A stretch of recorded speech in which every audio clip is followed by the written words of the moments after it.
Okay fine. So hi all, let's welcome into the next lecture. अभी last class तक हम लोगों ने वेबसाइट डेवलपमेंट के बारे में बातचीत करी थी। लास्ट क्लास तक हम लोग ये सीखे थे कि किस तरीके से आप लोग वर्डप्रेस का यूज करके एक अच्छी वेबसाइट बनाओगे। एक बार को जब आप लोग वेबसाइट बनाना सीख जाते हो तो अगला काम होता है, आप सभी लोगों की जो प्रायोरिटी होती है और फर्स्ट रिक्वायरमेंट होती है वो ये होती है कि आपको अपनी वेबसाइट को गूगल में ऊपर लेकर के आना है।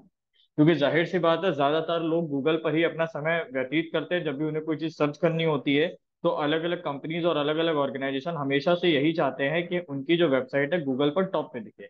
फॉर एग्जाम्पल, हम यह ये कह रहे हैं कि मान लीजिए कोई अपना दिल्ली के अंदर साइकेट्रिस्ट है, और मान लो केवल एक ही साइकेट्रिस्ट थोड़ी ना होगा, हम कह रहे हैं 1500 साइकेट्रिस्ट होंगे। और हर हर साइकेट्रिस्ट यही चाहता होगा कि जब भी किसी पेशेंट को दिखाना हो तो वो सिर्फ और सिर्फ मेरे पास है। यानी हर साइकेट्रिस्ट अपनी वेबसाइट बनवा के रखे होगा, हर साइकेट्रिस्ट का फेसबुक पेज होगा, उनकी सारी चीजें कंप्लीट होंगी। और हर किसी की यही रिक्वायरमेंट होगी इसके बाद कि ज्यादा से ज्यादा ऑडियंस और ज्यादा से ज्यादा कस्टमर उनकी वेबसाइट को रीच करें और ज्यादा से ज्यादा पेशेंट उनके पास विजिट करें। ठीक है, जैसे कि हम कह रहे हैं कोई होटल है, कोई रेस्टोरेंट है, कोई स्कूल, कोचिंग ऑर्गेनाइजेशन, इंस्टीट्यूट, कोई सीए हो गया, वकील हो गया, कुछ भी हो गया, एक्सवाइजेड। हर किसी की सबसे पहली प्रायोरिटी यही होती है कि उनके पास ऑडियंस सबसे ज्यादा है। अब होता है क्या, लोगों को जब भी कोई भी चीज सर्च करनी होती है तो सर्च करने के लिए वो लोग हमेशा सबसे पहले गूगल पे जाते हैं। तो जब आप लोग एक बार को वेबसाइट बनवा लेते हो तो आपका अगला काम ये होता है कि आपको अपनी वेबसाइट सर्च इंजन में सबसे ऊपर लेकर के आनी है, जिसको कि हम लोग एसईओ के द्वारा सीखेंगे किस तरीके से आप लोग भी वेबसाइट बनाने के बाद उसको ऊपर लेकर के आ सकते हो।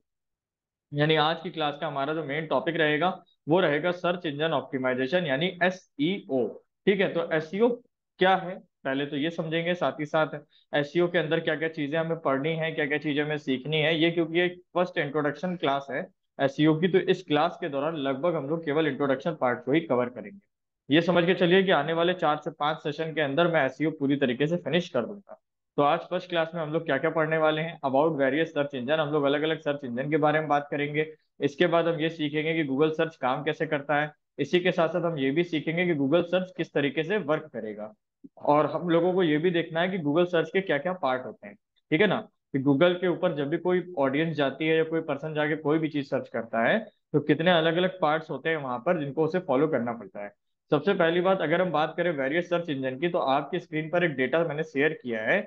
आप लोग ये सारे ही सर्च इंजन के नाम कभी ना कभी डायरेक्टली या इनडायरेक्टली सुने होंगे, जिसमें कि गूगल एक ऐसा सर्च इंजन है जिसके पास नंबर ऑफ यूजर सबसे ज्यादा है। जब भी लोगों को कुछ भी सर्च करना होता है तो आदमी बिंग, याहू, बाइडू जैसे सर्च इंजन पे जाना पसंद नहीं करता है। लोगों की सबसे पहली प्रायोरिटी होती है गूगल, और उनको गूगल पर ही हमेशा से ट्रस्ट है। गूगल के ऊपर ये जो ट्रस्ट लोगों का बना, ये ट्रस्ट बना कैसे, हमें ये जानने की जरूरत है। मान लीजिए हम कह रहे हैं कि गूगल के ऊपर हम जाते हैं और जा करके हमने सर्च किया बेस्ट साइकेट्रिस्ट इन नोएडा, तो गूगल ने हमें कुछ रिजल्ट दिखाए होंगे। और जब गूगल ने हमें कुछ रिजल्ट दिखाए होंगे उसमें से ही किसी ना किसी एक साइकेट्रिस्ट के पास हम गए होंगे, या फिर हम कह रहे हैं कि बेस्ट फिजिशियन हमने सर्च किया, हमने सर्च किया बेस्ट फिजिशियन इन नोएडा। तो जब हम लोग नोएडा के अंदर बेस्ट फिजिशियन ढूंढेंगे तो मान लो यहाँ पे एक ऑप्शन आ रहा है डॉक्टर आकाश गर्ग। मान लीजिए हम ये डॉक्टर आकाश गर्ग जी के पास जाते हैं, फॉर एग्जांपल मैं किसी की पर्सनल निंदा नहीं कर रहा हूँ। मान लीजिए हम कहते हैं कि डॉक्टर आकाश गर्ग जी के पास जाते हैं और इनके पास जाने के बाद हमको इलाज सही नहीं मिला, हमारा जो एक्सपीरियंस है वहाँ खराब हो गया, तो ऑटोमेटिक हमारा जो गूगल के ऊपर से विश्वास होगा वो उठने लगेगा। जाहिर सी बात है, क्योंकि हम सोचेंगे गूगल ने ही हमको रिकमेंड किया था कि आकाश गर्ग जो है वो एक अच्छे फिजिशियन है, और इनके पास हम गए, हमने ट्रीटमेंट लिया, लेकिन उनके वहां से हमें सर्विस अच्छी नहीं मिली। आकाश गर्ग के ऊपर से तो लोगों का विश्वास उठेगा ही उठेगा, लेकिन लोग धीरे धीरे गूगल के पास जाना कम कर देंगे। समझ रहे हो? तो गूगल ने अपना ये जो ट्रस्ट बनाया है ये केवल और केवल क्वालिटी और रिलेवेंसी की वजह से ही बनाया है। गूगल ऐसे किसी को भी ऊपर नहीं दिखा देता है। मान लीजिए आप भी एसईओ जानते हो, 10 लोग और भी एसईओ जानते हैं, तो गूगल क्या सबको ऊपर दिखा देगा? ऐसा बिल्कुल नहीं होता है। गूगल हमेशा क्वालिटी और रिलेवेंसी के ऊपर काम करता है। तो हमको यही तो जानना है कि गूगल का सर्च इंजन जब भी कोई कंटेंट ऑडियंस को डिलीवर करता है तो वहां पे कौन कौन से फैक्टर होते हैं और कौन कौन सी चीजें मैटर करती हैं। अब आप लोग को अगला अगर स्टेप बताया जाए तो गूगल एक ऐसा सर्च इंजन है जो कि सबसे ज्यादा यूज होता है। गूगल सर्च हमेशा 3 पार्ट में काम करता है। गूगल सर्च कितने पार्ट में काम करता है? 3 पार्ट में काम करता है। तो functions of Google search are further divided into 3 category. सबसे पहली कैटेगरी आती है क्रॉलिंग बाय स्पाइडर, अगली कैटेगरी आती है इंडेक्सिंग, और अगली आती है सर्विंग एंड रैंकिंग। सबसे पहली बात, गूगल हमेशा क्या करता है, देखो जब भी कोई वेबसाइट इंटरनेट के ऊपर पहली बार लाइव होती है तो गूगल के पास अपने स्पाइडर्स हैं, गूगल के पास अपने स्पाइडर्स हैं। इन स्पाइडर्स को आप कुछ भी मत समझिए, गूगल के एक तरीके के सॉफ्टवेयर होते हैं। गूगल के स्पाइडर्स बेसिकली बिन बुलाए मेहमान होते हैं, जो कि अपनी आपकी वेबसाइट पे जाएंगे, जा करके बिना आपकी परमिशन के सारा कंटेंट स्क्रॉल करके लेके चले आएंगे। स्क्रॉल करना बोल सकते हो, या फिर इसको बोला, इस प्रोसेस को बोला जाता है क्रॉल करना। क्रॉल करने का मतलब ये हुआ, गूगल के स्पाइडर बिन बुलाए मेहमान है, हमारी वेबसाइट पे जाएंगे, हमारी वेबसाइट किस नीश के ऊपर बनी है, क्या कंटेंट उसके अंदर रखा हुआ है, किस तरह के ऑडियो वीडियो फोटो ये सारी चीजें लगी हैं, ये गूगल के क्रॉलर ऑटोमेटिक वहां से फेच करके इंफॉर्मेशन लेकर के चले आएंगे। मान लीजिए गूगल के क्रॉलर्स ने सारी इंफॉर्मेशन को क्रॉल कर लिया, और क्रॉल करने के बाद वो लेके चले भी आए। उसके बाद उनका जो अगला स्टेप होगा वो होगा इंडेक्सिंग करना। यानी गूगल के क्रॉलर जब कंटेंट आपकी वेबसाइट से लेकर के जाएंगे, तो वो उनको चीजों की कैटेगरी के हिसाब से प्रॉपर इंडेक्स में रख देंगे।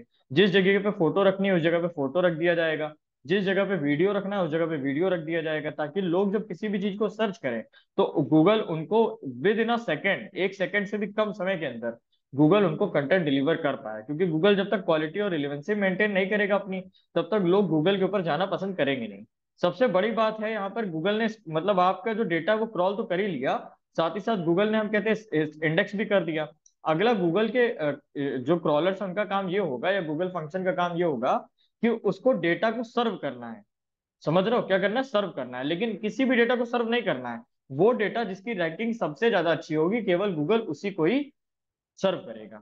जैसे फॉर एग्जांपल हम कह रहे हैं कि आपके जो वीडियो है, आप यूट्यूब पर एक चैनल चलाते हो, और यूट्यूब पे जो आप चैनल चलाते हो उसमें आप डिजिटल मार्केटिंग के बारे में सिखा रहे हो, तो गूगल के क्रॉलर क्या करेंगे, आपके यूट्यूब चैनल में जाएंगे, आपने मान लो 50 वीडियो पोस्ट करे हैं, तो 50 वीडियो का क्या कंटेंट है, क्या नीच है, क्या टॉपिक है, वो सब ऑटोमेटिक क्रॉल करके लेके चले जाएंगे। किसने डिजिटल मार्केटिंग के बारे में भी बताया है, इसने एसईओ के बारे में भी बताया है, इसने वीडियो एडिटिंग और इसने सोशल मीडिया मार्केटिंग के बारे में बताया है। अब गूगल के क्रॉलर उन चीजों को इंडेक्स कर लेंगे। जो चीज मान लो गूगल कि क्लोरल ने क्या करा, इंडेक्स कर लिया। मान लो जो वेबसाइट डेवलपमेंट से रिलेटेड कंटेंट है वो एक जगह पे रख दिया, जो एसईओ से रिलेटेड कंटेंट है वो एक जगह पे रख दिया, या फिर हम कह रहे हैं जो सोशल मीडिया मार्केटिंग से रिलेटेड कंटेंट है उसको दूसरी जगह पे रख दिया। तो इसको कहते हैं इंडेक्सिंग करना। अब होगा क्या, मान लीजिए हम कह रहे हैं जब भी कोई बंदा उस पर्टिकुलर टॉपिक से रिलेटेड कोई वीडियो सर्च करेगा, तो गूगल ने क्योंकि चीजों को इंडेक्स कर रखा है, तभी तो वो आपके कंटेंट को विद इन अ सेकंड से भी कम समय में दे पाएगा आदमी को। समझ में आ रहा है, सर्विंग एंड रैंकिंग। लेकिन गूगल मान लीजिए हम कह रहे हैं कि आप ही को वीडियो को क्यों सर्व करेगा, आपके वीडियो की रैंकिंग अगर अच्छी होगी, आपके वीडियो की अगर रिलेवेंसी अच्छी होगी, तभी तो गूगल आपके वीडियो को 10 लोगों को रिकमेंड करेगा, वरना गूगल रिकमेंड नहीं करेगा। गूगल के एल्गोरिदम ऐसे काम करते हैं, मान लीजिए उन्होंने कहा कि आपकी वेबसाइट पर लोग जा तो रहे हैं, लेकिन आपके वेबसाइट पर लोगों के जाने का जो रेट है वो बाउंसिंग रेट से कम, मतलब लोग जा कम रहे हैं लेकिन आपकी वेबसाइट से वापस जरूर भाग रहे हैं। तो ऑटोमेटिक गूगल ये समझ रहा है कि अगर आपकी वेबसाइट पर लोग जा जाके वापस भाग रहे हैं, इसका मतलब आपने कंटेंट अच्छा नहीं दिया है वहां पे, इसका मतलब आपने रिलायबल इंफॉर्मेशन नहीं दी है। और अगर गूगल ने ये जज कर लिया, तो गूगल ऑटोमेटिक जाहिर सी बात है कि और भी लोगों को कैसे सजेस्ट कर देगा, वो सजेस्ट करेगा ही नहीं। समझ में आया सर्विंग एंड रैंकिंग का फैक्टर क्या है, ठीक है ना। तो serving and ranking basically matter करती है किस चीज पे, रिलेवेंसी के ऊपर, ठीक है ना। When we search on Google, it search on its index not on the internet. जब भी हम लोग गूगल पे कुछ भी सर्च करते हैं, तो ये समझ करके चलो कि हम लोग गूगल पे सर्च नहीं कर रहे हैं।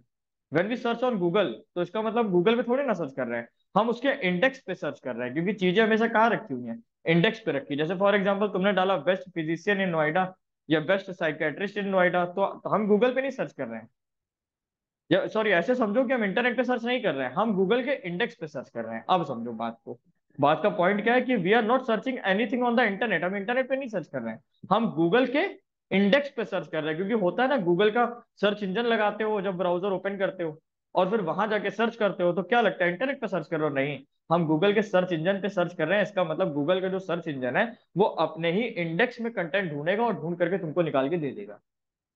समझ में आ रहा है। तो यानी कि हम लोग जब भी कुछ सर्च करेंगे, तो हम लोग ये बोलेंगे कि हम इंटरनेट पे नहीं सर्च कर रहे हैं, हम कहाँ सर्च कर रहे हैं, गूगल सर्च के इंडेक्स पे सर्च कर रहे हैं, ठीक है ना, गूगल के इंडेक्स पे सर्च कर रहे हैं। स्पाइडर्स आर दोज एल्गोरिदम और server of Google which comes on our website and take all the data from our website. तो स्पाइडर क्या होते हैं, ये गूगल के ही द्वारा लिखी गई एल्गोरिदम है, ये गूगल के ही एक तरह के सर्वर भी कह सकते हो उनको, जो क्या करते हैं आपकी वेबसाइट पे बिना बुलाए आते हैं, और जो भी डेटा आपने डाला होता है वो सब लेके चले जाते हैं। चाहे वो टेक्स्ट हो, चाहे ऑडियो हो, वीडियो हो, इमेज हो, मैप हो, कुछ भी हो, वो सारी की सारी जानकारी आपके बिना परमिशन के लेके चले जाएंगे। गूगल को ये सारी इंफॉर्मेशन मिलती कहाँ से, मान लीजिए हम कह रहे हैं कि गूगल ने क्या, मान लीजिए एक एग्जांपल समझिए, हम कह रहे हैं गूगल आपको कंटेंट डिलीवर कर रहा है, गूगल आपको पीडीएफ आप मांग रहे हो तो पीडीएफ डिलीवर कर रहा है। अभी आप इंटरनेट पे जाइए, सर्च करिए क्लास 10 एनसीईआरटी मैथ बुक, और आपको बुक का पीडीएफ मिल जाएगा, आप डाउनलोड कर लेंगे। गूगल आपको कंटेंट दे कहाँ से पा रहा है? हमने ये तो पढ़ लिया यहाँ पे ध्यान से कि जब भी हम लोग कुछ इंटरनेट पे सर्च करेंगे तो हमको ये बोलना है कि हम इंटरनेट पे सर्च नहीं कर रहे हैं, हम कहाँ सर्च कर रहे हैं, गूगल सर्च के इंडेक्स पे सर्च कर रहे हैं। चलो ये बात बहुत बढ़िया थी। अब गूगल हमको डेटा ला के देगा कहाँ से? गूगल के पास, गूगल क्या डेटा अपना खुद बनाता है? नहीं बनाता है। जो हम और आप डेटा बनाते हैं वही गूगल के पास जाता है, और गूगल उसी में ही ये देखता है कि कौन सा जो डेटा है वो यूजर के लिए रिलायबल रहेगा, कि यूजर उसको देखेगा तो उसको पसंद करेगा। गूगल उन्हीं चीजों को सजेस्ट करेगा। अब गूगल के पास डेटा आने के क्या क्या सोर्स हैं? या तो गूगल के पास इंफॉर्मेशन पहुंचेगी वेब पेजेस से। गूगल के पास इंफॉर्मेशन कहाँ से पहुंचेगी? वेब पेज से पहुंचेगी, कि जो भी हम लोग वेबसाइट बनाते हैं या वेब पेजेस बनाते हैं उनमें जो इन्फॉर्मेशन होगी वो गूगल अपने आप लेकर के चला जाएगा। या फिर मान लीजिए आप लोग जो फॉर्म्स वगैरह सबमिट करते हो, या गूगल माई बिजनेस पे आप रिव्यूज वगैरह शेयर करते हो, तो वहां से गूगल ये पता कर लेता है कि हाँ यही बेस्ट इंस्टीट्यूट है। या फिर गूगल ये पता कर लेगा हाँ यही बेस्ट साइकेट्रिस्ट है और यही बेस्ट स्कूल है। मान लीजिए हम कह रहे हैं 1,000 लोगों से प्रणब गर्ग नाम के कोई डॉक्टर है नोएडा में, जिन्होंने 1,000 लोगों से अपने ऊपर कमेंट, अपने लिए कमेंट लिखवा लिया कि I am the best psychiatrist in Noida, all people call us best psychiatrist in India, in Noida, all people declare as best psychiatrist in Noida, इस तरीके excellent psychiatrist in Noida, good psychiatrist in Noida. तो ये सब एक तरीके के सिनोनियम वर्ड है, तो गूगल ऑटोमेटिक इससे ये समझ जाएगा कि यही जो है यही बेस्ट साइकेट्रिस्ट है नोएडा के। तो ऑटोमेटिक जब भी कोई बेस्ट साइकेट्रिस्ट नोएडा का सर्च करेगा तो ऑटोमेटिक प्रणब गर्ग का ही नाम सबसे ऊपर आने लगेगा। तो ये होता है इसका कॉन्सेप्ट। ठीक है ना? तो गूगल इस तरीके से डेटा लेता है। बुक स्कैनिंग, मान लीजिए हम कह रहे हैं कि आपने कोई पीडीएफ वगैरह बना करके इंटरनेट के ऊपर अपलोड कर रखी है कहीं ना कहीं किसी सोर्स पे, या किसी गूगल ड्राइव पर, या फिर किसी पब्लिक प्लेटफॉर्म के ऊपर, तो गूगल वहां से भी डेटा निकाल लेता है अपने आप। ठीक है? Public database on the internet, मतलब ऐसे डेटाबेस जो कि इंटरनेट पर पब्लिकली अवेलेबल है, या डिफरेंट डिफरेंट मोबाइल एप्लीकेशन जो आप सभी लोग यूज करते हो, जैसे जोमेटो यूज करते हो। अब किसी पर्सन ने जाकर के गूगल पे सर्च करा best food order online application, तो ऑटोमेटिक लोग वो जो गूगल का सर्च इंजन होगा वो रिकमेंड किसको करेगा? जोमेटो को रिकमेंड करेगा। अब जोमेटो को रिकमेंड करने का रीजन क्या है? क्योंकि ऑटोमेटिक 1,000 2,000 लोग ऑलरेडी बोल चुके हैं कि यही बेस्ट एप्लीकेशन है फूड डिलीवरी का। तो इससे गूगल गूगल बेसिकली, अच्छा देखो एक चीज और है, Google never create the content. Google कभी भी अपना कंटेंट नहीं बनाता है। गूगल कंटेंट लेता है। लेता कहाँ से? वेब पेज से ले लेगा, या गूगल माई बिजनेस पर जो रिव्यू शेयर करेगा वहां से ले लेगा, या प्ले स्टोर के ऊपर जो रेटिंग्स मिली है किसी एप्लीकेशन को वहां से डेटा ले लेगा, किसी स्कैन बुक स्कैन से ले लेगा, किसी यूट्यूब वीडियो से ले लेगा डेटा। तो गूगल कभी भी अपना डेटा खुद नहीं बनाता, गूगल हमेशा डेटा लेता है। अब ये तो आपको समझ में आ गया होगा गूगल डेटा कहाँ कहाँ से लेता है। अब इंडेक्सिंग की अगर बात करी जाए, after a page is discovered Google tries to understand that what the page is about, this process is called indexing, thousands of computer are use for indexing. Indexing का मतलब यह है कि जब भी कोई वेबसाइट इंटरनेट पर लाइव होती है या कोई वेब पेज इंटरनेट पर लाइव होता है, तो गूगल अपने क्रॉलर ऑटोमेटिक भेज देता है। और ये क्रॉलर कुछ नहीं होते, हम लोगों ने अभी पढ़ा था, ये क्रॉलर बेसिकली गूगल की बनाई हुई एल्गोरिदम्स। ये क्रॉलर क्या है? ये स्पाइडर्स कुछ भी नहीं है, गूगल के बनाए हुए एल्गोरिदम, या फिर इसको गूगल का सर्वर भी आप बोल सकते हो। तो होता क्या है, ये जो गूगल के क्रॉलर होते हैं, गूगल अपने क्रॉलर ऑटोमेटिक भेज देगा आपकी वेबसाइट के ऊपर। वो क्रॉलर जाकर के ये समझने की कोशिश करेंगे कि आपका जो वेब पेज है ये किस तरह की इंफॉर्मेशन प्रोवाइड कर रहा है। ये फैशन से रिलेटेड इंफॉर्मेशन प्रोवाइड कर रहा है, या किसी ऑनलाइन फूड डिलीवरी से रिलेटेड इंफॉर्मेशन प्रोवाइड कर रहा है, या हम कह रहे हैं किसी एजुकेशन से रिलेटेड इंफॉर्मेशन दे रहा है, किसी डॉक्टर से रिलेटेड इंफॉर्मेशन दे रहा है। तो वो क्रॉलर ऑटोमेटिक चीजों को समझने की कोशिश करेंगे कि आपका जो कंटेंट है वो किस चीज के ऊपर है, उसी के हिसाब से वो उसको इंडेक्स कर देंगे। और इंडेक्स करने के लिए गूगल के पास अपने बहुत बड़े बड़े सर्वर्स हैं। और वो सर्वर्स ऐसे ही नहीं बनाए गए, जिनको हजारों कंप्यूटर को जोड़ करके सर्वर बनाया है गूगल ने। इसके बाद एक कॉन्सेप्ट आता है सर्विंग एंड रैंकिंग का। तो गूगल हमेशा सर्व तभी करेगा या जिसकी रैंकिंग अच्छी होगी। तो गूगल हमेशा कंटेंट वही सर्व करता है जो कि जिसकी क्वालिटी अच्छी हो, साथ ही साथ में जो रिलेवेंट कंटेंट हो, मतलब लोग जिसको पसंद कर रहे हो। देखो ऑटोमेटिक यूट्यूब का भी यही एल्गोरिदम होता है कि जैसे मान लीजिए आपने कोई वीडियो बनाया किसी टॉपिक के ऊपर, तो यूट्यूब की एल्गोरिदम ऐसे काम करती है कि यूट्यूब भी गूगल का ही पार्ट है। YouTube is also the part of Google. तो यूट्यूब क्या करेगा, सबसे पहले वो जो वीडियो 10 लोगों को दिखाएगा। 10 लोगों में से अगर 4 लोगों ने भी उस वीडियो को पसंद कर लिया, तो ऑटोमेटिक गूगल और 20 लोगों को दिखाएगा या 100 लोगों को दिखाएगा। फिर उसमें से जो फीडबैक आएगा उसके हिसाब से आगे बढ़ाएगा, वरना गूगल ऑटोमेटिक रोक देगा। यूट्यूब के एल्गोरिदम इसी हिसाब से काम करते हैं कि हमेशा जो नया बंदा आता है यूट्यूब पे वीडियो बनाने के लिए, उसी को ही मौका पहले दिया जाता है। इसी तरीके से इंटरनेट पर जो वेबसाइट लाइव होती है, तो उस वेबसाइट को पहले मौका दिया जाता है कि ये वेबसाइट ऊपर आ सके। लेकिन ऊपर आने का मौका दिया गया, लेकिन आप लोगों का ट्रस्ट ही नहीं बना पाए हो। गूगल तो मौका दे रहा है ना कि लोगों को तुम्हारी वेबसाइट, गूगल सजेस्ट कर रहा है कि गूगल पे जाए तो वो तुम्हारी वेबसाइट पे ही जाए, लेकिन जब वो तुम्हारी वेबसाइट पे जा रहा है तो उसको कंटेंट में मजा ही नहीं आ रहा है। अब जब कंटेंट में मजा नहीं आ रहा तो उसके लिए गूगल रिस्पॉन्सिबल नहीं है, उसके लिए रिस्पॉन्सिबल आप स्वयं हो, क्योंकि आप कंटेंट नहीं दे पा रहे हो। देखो यहाँ पे नोट में हमने लिखा भी है, Google never create the content. Google कभी भी अपना कंटेंट खुद नहीं बनाता है। When we search on Google we actually search on Google index, not on the internet. तो ये बात हम दोबारा रिपीट कर रहे हैं कि जब भी हम कभी गूगल पे कुछ सर्च करते हैं तो बेसिकली हम लोग गूगल के इंडेक्स पे सर्च करते हैं, ना कि इंटरनेट पे सर्च करते हैं।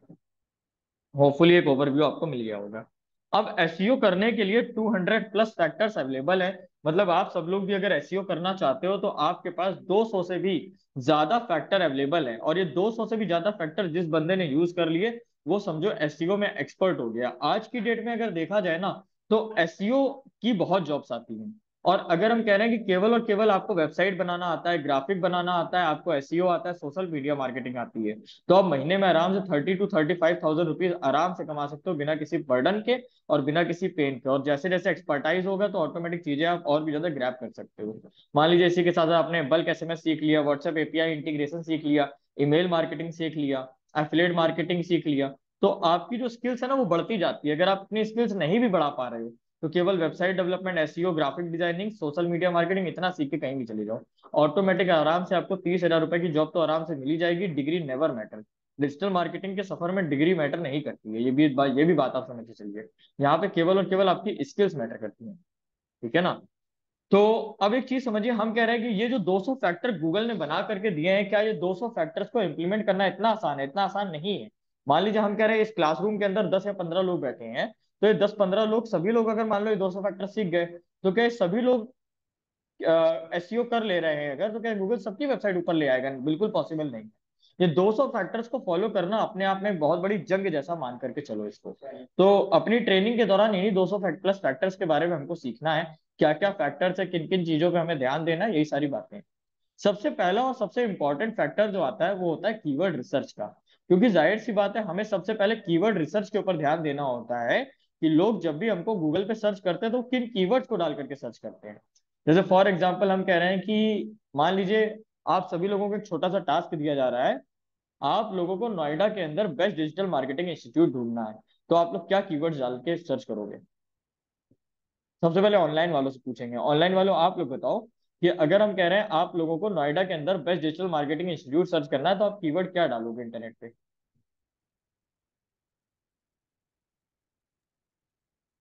सर उसमें गूगल में डालेंगे टॉप 5 या टॉप 10 नोएडा के जितने भी फिजिशियंस हैं, या फिर जो भी सर्च नहीं, मैंने करना है डिजिटल टॉप मार्केटिंग 10 इंस्टीट्यूट की में या बात, टॉप यस। 5 में ही सर्च मारेंगे। ठीक है, बहुत सारे लोग हमेशा नंबर पे ध्यान देते हैं, जैसे कुछ लोग सर्च करते हैं top 5 best digital marketing institute, कई लोग डालते हैं टॉप 3 डिजिटल मार्केटिंग इंस्टीट्यूट, है ना। या अच्छा और क्या डाल सकते हैं? अभी और भी लोग ऑनलाइन कनेक्ट है, सबसे पूछते हैं वन बाय वन, फिर ऑफलाइन वालों से पूछा जाएगा। बताइए आप लोग और क्या कीवर्ड डाल सकते हैं?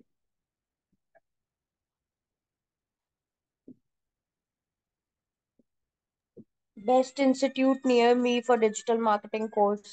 इन नोएडा, वो नियर मी लगा देंगे तो ऑटोमेटिक गूगल आपकी लोकेशन के हिसाब से ट्रैक कर लेगा कि आप नोएडा में है ना।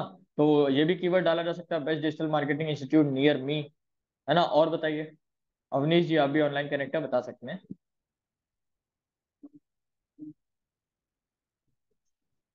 और ऑफलाइन वाले बताना चाहेगा कोई? चीजों को रिपीट मत करो, अपना यूनिक कुछ लेके आओ। और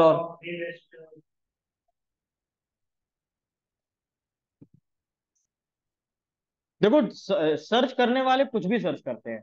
सर्च करने वाले ये भी सर्च कर सकते हैं कि नोएडा में सबसे अच्छा डिजिटल मार्केटिंग इंस्टीट्यूट कौन सा है, या फिर सर्च करने वाले ये भी डाल सकते हैं कि नोएडा का सबसे अच्छा डिजिटल मार्केटिंग इंस्टीट्यूट हमको बताओ। या फिर सर्च करने वाले ये भी सर्च कर सकते हैं बेस्ट डिजिटल मार्केटिंग इंस्टीट्यूट, या best digital marketing institute for college student, best digital marketing institute for online classes. डालने वाले कुछ भी डाल करके सर्च कर सकते हैं। अब एक बात बताओ, अब अगर लोगों का कीवर्ड चेंज हुआ तो क्या गूगल अपना रिजल्ट चेंज कर देगा? क्या लगता है आप लोगों को? लोगों के डालने का तरीका बदलेगा अगर, तो क्या गूगल का रिजल्ट भी बदल जाएगा, आंसर बदल जाएगा गूगल का? ऑनलाइन वालों क्या लगता है आपको? Yes, sir, it depends नहीं on sir. what kind of keywords you use. Obvious सी Accordingly, बात है। results also change. ऑब्वियस सी बात है। तो यानी कुल मिला के कीवर्ड यहाँ पे बहुत इंपॉर्टेंट फैक्टर प्ले करता है। मान लीजिए हमने कहा कि कई लोगों ने कीवर्ड बदला, तो गूगल के पास वो कीवर्ड के रिस्पेक्ट में उसका रेफरेंस था ही नहीं उस बंदे का। मान लीजिए कोई इंस्टीट्यूट है, उस इंस्टीट्यूट के रिस्पेक्ट में वो कीवर्ड था ही नहीं गूगल के पास, तो गूगल उसको रिप्रेजेंट नहीं करेगा, किसी दूसरे को रिप्रेजेंट कर देगा। तो कीवर्ड रिसर्च एक बहुत बड़ा फैक्टर होता है, यानी सबसे ज्यादा इंपॉर्टेंट एसईओ के अंदर। आपको मैं कल की क्लास में, अभी आज की क्लास में तो वहां तक नहीं पहुंच पाएंगे फिलहाल, कल की क्लास में हम लोग की पूरी जो क्लास है वो डेडिकेटेड रहेगी कीवर्ड रिसर्च के ऊपर ही, और हम लोग ये सीखेंगे कि किस तरीके से हम लोग कीवर्ड रिसर्च करेंगे। कीवर्ड रिसर्च सबसे इंपॉर्टेंट है, और आपको कीवर्ड रिसर्च ये सिखाएगी कि किस किस कीवर्ड्स पर आपको काम करना है। समझ रहे हैं ना? अब एसईओ दो तरह का होता है, एक होता है ऑन पेज एसईओ और दूसरा होता है of page SEO. On page SEO करने के लिए कुछ ये पर्टिकुलर 9 पॉइंट्स हैं जो कि आपकी स्क्रीन पर लिखे हैं। सबसे पहले हमको कीवर्ड डेंसिटी चेक करनी होती है, टाइटल को ऑप्टिमाइज करना होता है, हेडिंग को ऑप्टिमाइज करनी होती है, यूआरएल को ऑप्टिमाइज करना होता है। ऑप्टिमाइज करने का मतलब होता है कि इनको ऑप्टिमाइज करना है, छोटा करना है, या फिर ये कह दो कि रिलायबल बनाना है, जिससे कि लोग इसको याद रख पाए या गूगल इसको आराम से ढूंढ पाए, ये सारी चीजें हैं। मेटा डिस्क्रिप्शन आप लोग जानते हैं कि जब भी आप गूगल पे कुछ सर्च करते हैं तो यूआरएल के नीचे जो छोटा सा कंटेंट लिख करके आता है ना उस पर्टिकुलर नीच के बारे में, उसको मेटा डिस्क्रिप्शन बोलते हैं। तो लगभग ये 9 पॉइंट लिखे, 9 पॉइंट वन बाय वन करके ही आपको समझाए जाएंगे। तो ये ऑन पेज एसईओ के बारे में बात हो गई। अब अगर बात करी जाए, थोड़ा नीचे आते हैं, टाइटल को ऑप्टिमाइज करने के हम कुछ टिप्स आपके साथ शेयर करने जा रहे हैं। सबसे पहली बात, use primary keyword in the beginning. आपको हमेशा जो आपका प्राइमरी कीवर्ड है वो बिगिनिंग में ही यूज कर लेना चाहिए। जैसे कि मान लीजिए आप बेस्ट डिजिटल मार्केटिंग इंस्टीट्यूट बता रहे हो, तो बेस्ट डिजिटल मार्केटिंग के हिसाब से आपको ये जो आपका शब्द है ना डिजिटल मार्केटिंग, ये आपका प्राइमरी कीवर्ड होना चाहिए। समझ रहे हैं ना? यूज सीटीए, आपको सीटीए जरूर यूज करने चाहिए, मतलब call to action. Call to action का मतलब होता है वो बटन या फिर वो आइकन जिनको देख करके लोग क्लिक करेंगे करेंगे, जैसे know more, read more, learn now, apply now, sign up, call me now, है ना? इस तरीके से जो ऑप्शन आते हैं, important, must, learn, get, take, make, ये सारे जो ऑप्शन होते हैं सीटीए के अंतर्गत आते हैं। हमेशा नंबर जरूर यूज करो, जैसे कि हमने शेयर किया 10 टिप्स बता रहे हैं या 5 स्टेप बता रहे हैं। जैसे कि किसी ने सर्च किया गूगल के ऊपर how to groom a dog, जैसे फॉर एग्जाम्पल हम कह रहे हैं कि हमें डॉग ग्रूमिंग से रिलेटेड हम कंटेंट लिखते हैं। तो किसी ने मान लीजिए टाइटल लिखा, a guide to dog grooming for groomed pups. ये टाइटल कोई रिकमेंड नहीं करेगा, ऑब्वियस सी बात है, क्योंकि टाइटल टाइटल क्या है, बहुत ज्यादा लेंदी है। तो हमें टाइटल का ऑप्टिमाइजेशन सीखना है। तो किसी ने बोला कि टाइटल रख लीजिए केवल और केवल एनिमल ग्रूमिंग, और वहीं पे काफी लोगों ने सर्च करा कि आप रख लीजिए how to groom a dog, या किसी ने सर्च सजेस्ट किया 10 tips to groom a dog रखा जा सकता है। किसी ने सजेस्ट किया 10 must known tips to groom a dog. यहाँ पर एक वर्ड बहुत ज्यादा इंपॉर्टेंट रोल प्ले कर रहा है, क्या? Must known. समझ रहे हैं ना? ये सीटीए का काम कर रहा है। 10 very important and must known tips to groom a dog. हालांकि ये भी टाइटल अच्छा है, लेकिन ये थोड़ा क्या हो गया है, लंबा हो गया। ठीक है ना? तो टाइटल ऑप्टिमाइजेशन की टिप्स आपके सामने स्क्रीन पे शेयर की गई हैं। आपको नंबर यूज करने चाहिए, 50 से 60 कैरेक्टर की लेंथ रखो, उससे ज्यादा की लेंथ ना रखो। मॉडिफायर जरूर यूज करो, मतलब ब्रैकेट्स वगैरह, इन्वर्टेड कॉमा वगैरह, स्लैश वगैरह, ये भी जरूर यूज करा करो। कीवर्ड की स्टफिंग नहीं होनी चाहिए। कीवर्ड स्टफिंग का मतलब होता है कि एक ही कीवर्ड को आपको बार बार रिपीट नहीं करना है। अगर आप एक ही कीवर्ड को बार बार रिपीट करोगे तो गूगल आपकी इमेज वहीं से खराब कर देगा। गूगल के अगेंस्ट जा रहे हो आप। ठीक है ना? गूगल के अगेंस्ट जाके हमको कोई काम नहीं करना है। तो गूगल हमेशा ये कहता है कि आपकी कीवर्ड स्टफिंग नहीं होनी चाहिए। Title should be descriptive. Title should be descriptive का मतलब क्या है? जैसे किसी ने टाइटल रख दिया होम या प्रोफाइल, अब ये होम या प्रोफाइल क्या दर्शा रहा है, कुछ समझ में ही नहीं आ रहा है। तो हमेशा टाइटल को ऐसा बनाओ जो कि डिस्क्रिप्टिव हो, आपकी पूरी बात को एक्सप्लेन कर पाए। जैसे कि ये वाला टाइटल हमें सबसे बेस्ट लग रहा था। अच्छा आप लोग बताइए, जो 5 टाइटल लिखे हैं, इसमें से सबसे बेस्ट टाइटल आप लोगों को कौन सा लग रहा है?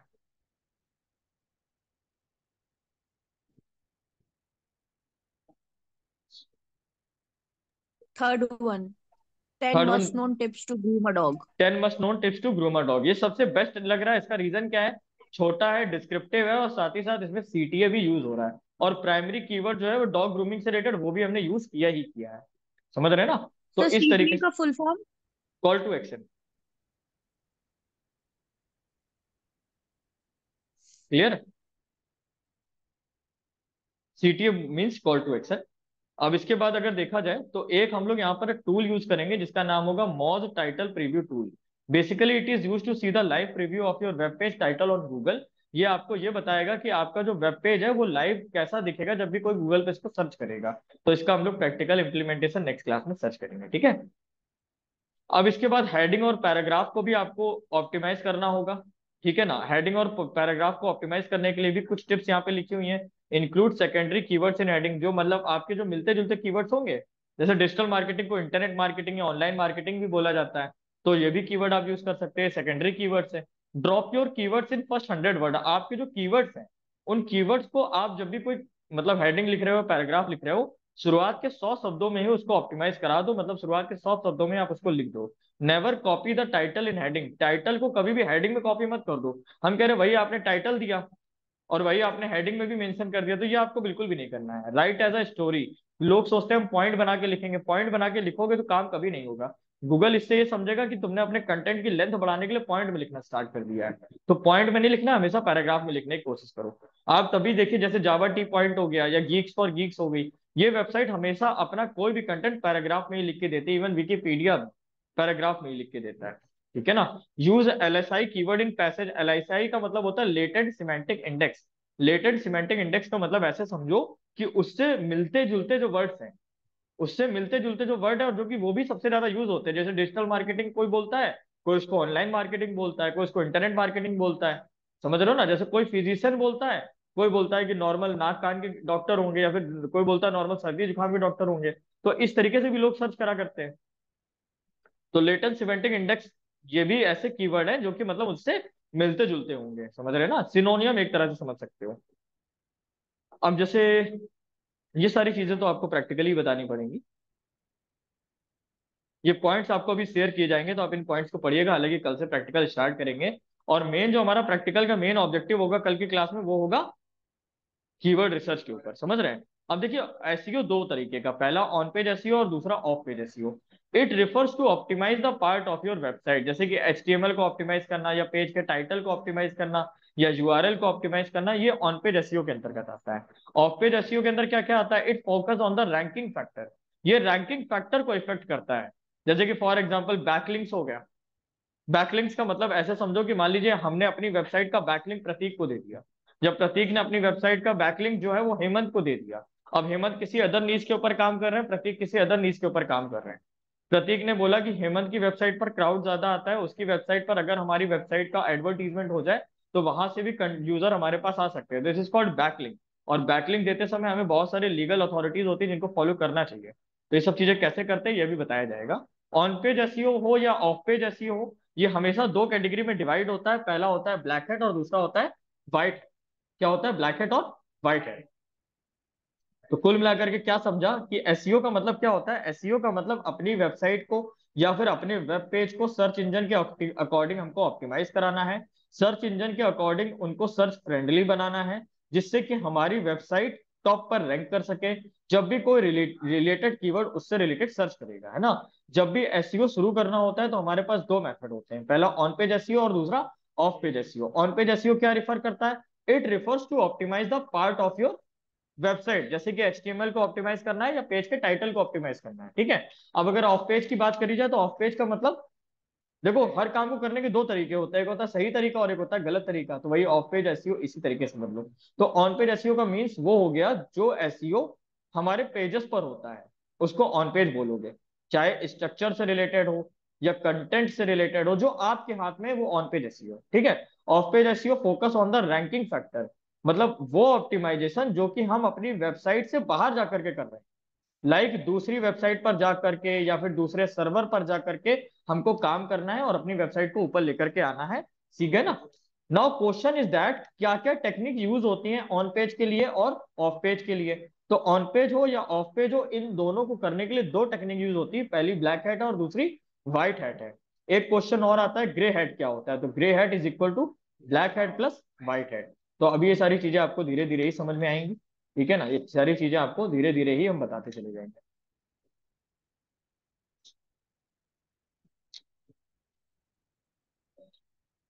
हाँ ठीक है, सुनो।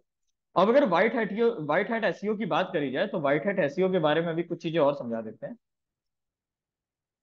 व्हाइट हैट एसईओ को आप एथिकल एसईओ भी बोल सकते हो, या फिर आप इसको ऑर्गेनिक एसईओ भी बोल सकते हो। ब्लैक हैट एसईओ को आप अनएथिकल एसईओ भी बोल सकते हो। अरे हमने कुल मिला के बताया ना, व्हाइट हैट एसईओ जो है वो सही तरीका है काम को करने के लिए, मतलब अपने कंटेंट में छेड़छाड़ कर दो, टाइटल में छेड़छाड़ कर दो। ब्लैक हैट एसईओ क्या है, मतलब एक तरीके से गलत रास्ते को अपनाना है और अपने काम को पूरा करना है, ऐसे समझ। अगर देशी भाषा में समझाया जाए तो मतलब वो टेक्निक जिसमें आप सर्च इंजन की गाइडलाइंस को या फिर सर्च इंजन की रिस्ट्रिक्शंस का पालन कर रहे हो, उनको फॉलो कर रहे हो, वो हमारे व्हाइट हैट एसईओ की टेक्निक होंगी। मतलब कि क्या करा, जो भी रूल्स एंड रेगुलेशन उनको फॉलो करके अगर काम कर रहे हो तो वो white hat SEO. Black hat SEO क्या होता है? ब्लैक हैट एसईओ का मतलब हम उनके रिस्ट्रिक्शंस के अगेंस्ट जा रहे हैं और अगेंस्ट जा करके काम कर रहे हैं, ठीक है। तो वो सारी चीजें ब्लैक हैट एसईओ के अंतर्गत आ जाती हैं, ठीक है। तो ये असल में बात है। अभी एसईओ का इंट्रोडक्शन हो गया कुल मिलाकर के कि एसईओ क्या है। कल की क्लास का मेन जो टॉपिक हम लोग स्टार्ट करेंगे वो रहेगा कीवर्ड रिसर्च से लेकर। कीवर्ड रिसर्च हमारा पहला टॉपिक रहेगा और कीवर्ड रिसर्च में लगभग ये मान करके चलो कि हम लोग क्या क्या यूज करेंगे। काफी सारे टूल्स यूज करेंगे, पेड टूल भी होंगे, फ्री टूल भी होंगे। फ्री टूल से क्या रिस्ट्रिक्शंस होंगी, पेड टूल में क्या रिस्ट्रिक्शंस रिमूव हो जाएंगी, ये बताएंगे। जब तक कीवर्ड रिसर्च आपको नहीं आएगा तब तक आप एसईओ भी नहीं कर पाओगे, ये मान लीजिए, ठीक है। कोई दिक्कत नहीं। तो होपफुली सबको समझ में आया होगा फिलहाल क्या है एसईओ और किस तरीके से एसईओ के अंदर क्या क्या चीजें कवर होंगी। ये चीजें देखो, ये पीडीएफ जो है, ये पीडीएफ में सारे नोट्स कवर हैं, ठीक है। इसी पीडीएफ को धीरे धीरे हम एक्सप्लेन करते रहेंगे और इसी पीडीएफ के अंतर्गत सारे कंटेंट को हमें कवर करना है। ये असल में हमारा मेन मुद्दा रहेगा, ठीक है। तो फिलहाल अभी आज के लिए इतना, बाकी बातें करेंगे कल। फिलहाल इतना रहेगा। कल का टाइम वही रहेगा, 7 बजे से लेकर के 8:30 बजे।